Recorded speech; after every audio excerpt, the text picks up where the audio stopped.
C'est vrai que Delphine Ernotte, notamment, qui était encore ce matin, je le rappelle, au micro d'RTL face à Marc-Olivier Fogiel, a déclaré que certaines chaînes d'information étaient très marquées politiquement. Elle considère par exemple que CNews est une chaîne d'extrême droite. Est-ce que vous partagez aussi cette opinion selon laquelle aujourd'hui il existe des chaînes d'opinion telles que CNews qui se sont éloignées, selon Delphine Ernotte en tout cas, de l'information? Vous y avez travaillé en plus oui, à iTélé. Alors CNews, à iTélé, à l'époque, avant que ce soit racheté par Bolloré, effectivement. Et vous avez vu un changement, j'imagine? Oui, j'ai vu un changement. Mais encore une fois, je crois que c'est l'évolution de notre société. On est aujourd'hui dans une société d'opinion, beaucoup plus que dans une société d'information factuelle.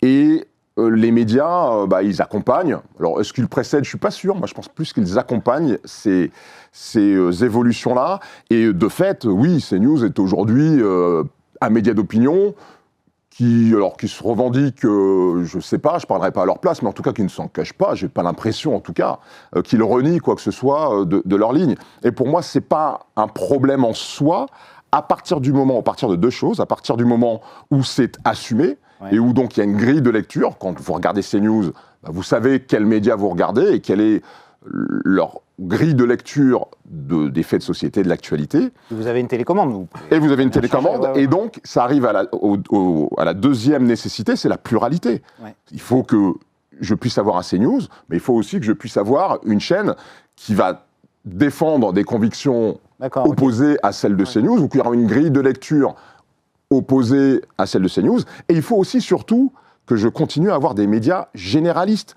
des médias qui n'ont pas de vocation à mettre en avant, à faire passer des idées ou une vision de la société. TF1, France 2, France 3, M6, Le Monde, Le Parisien, dont j'espère qu'il restera un média généraliste avec la perspective qu'on entend de rachat. Peut-être LVMH voudrait le revendre. Voilà. Il faut qu'on garde des médias généralistes.